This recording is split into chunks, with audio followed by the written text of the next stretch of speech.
কিছু পারমিশন দরকার হয় না। হিন্দু পুজো পাঠ করবে তার জন্য পারমিশন চলবে, তারপরে গ্রামের কালী মন্দিরে পুজো হবে তার জন্য পারমিশন লাগবে, তারপরে বাড়িতে বিয়ে হবে তার জন্য পারমিশন লাগবে। এটা কি মোগল রাজত্ব চলছে দেখি যে এখানে পারমিশন লাগবে? কেন পারমিশন লাগবে?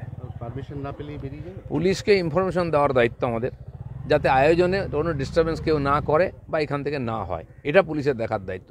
পুজো কবে হবে, কিভাবে হবে, শোভাযাত্রা হবে কি না, তাতে কারা আসবেন, যারা আয়োজক এরা সমাজের লোকেরা তারা ঠিক করবেন।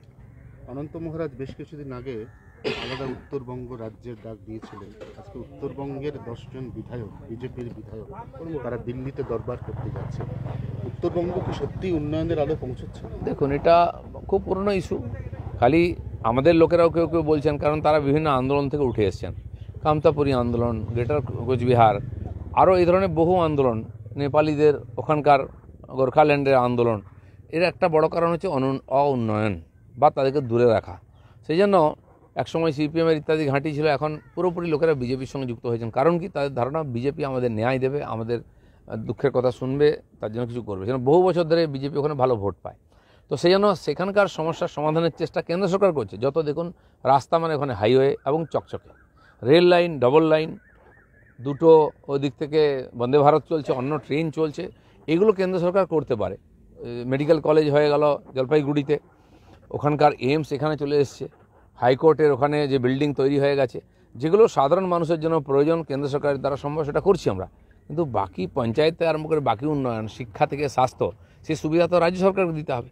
তারা যদি ঠিক করে ওরা দেবেই না ওখানে, তখন মানুষের ক্ষোভ বাড়বে, বিভিন্ন রকম দাবি উঠতে থাকবে। তার মানে আজকে সকাল 9টায় যে বৈঠকটা হতে চলেছে সেটা আমার জানা নেই কোথায় বৈঠক কারা করছেন, যাই করুন।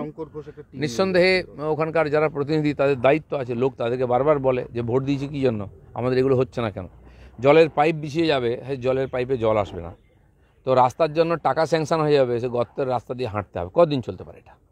ঈদের রেড রোড থেকে সম্প্রীতির বার্তা, দাঙ্গা কাউকে ছড়াতে দেব না, রাজ্যের শান্তি শৃঙ্খলার পাশে আছে। মমতা ব্যানার্জির ভাষণও কিছু আমি শুনলাম, বা ভাইপোর, তাতে সম্প্রীতি কোথায় ছিল আমি জানি না। আমরা দেখে নেবো, করে নেবো, আমাদের সঙ্গে টকরাবেন না, আমি একাই 100, এটা কী ধরনের সম্প্রীতি আমি জানি না। সম্প্রীতি তো সেটা হওয়া উচিত যে আসুন সবাই মিলে একসঙ্গে থাকি। কেন মালদায় দাঙ্গা হয়েছে, কেন মুর্শিদাবাদে হয়েছে, আর যেন না হয়, দায়িত্ব নিন। যাদের দিকে আঙুল তুলছে তাদেরকে উনি উস্কাচ্ছেন, তা কী করে হবে? এটা সম্প্রীতি নয়। উনি সম্প্রীতি না ভাঙলে উনি ইলেকশন জিততে পারবেন না। বিজেপিকে তো হুঁশিয়ারিও দিয়েছেন অভিষেক, বলেছেন যদি বাংলার সবাই একজোট না হতো তাহলে গোটা দেশে ওদের তাণ্ডব চলতো, এক নায়কতন্ত্র চলতো না, পশ্চিমবাংলায় তো টিএমসি আসার পরেই বিজেপি এখানে বেড়েছে। যে অভিযোগ করুক, যাই করুক, সিপিএমরা গুটিয়ে গেছে, তারা অভিযোগ করছে। কিন্তু কেন? সিপিএমের অত্যাচারের বিরুদ্ধে টিএমসি এসেছিল, আর টিএমসির অত্যাচারের অনুন্নয়নের বিরুদ্ধে লোকে বিজেপির দিকে এসছে। আজ যদি ভাষণ দিতে হয় রাজনৈতিক মঞ্চে দিন না।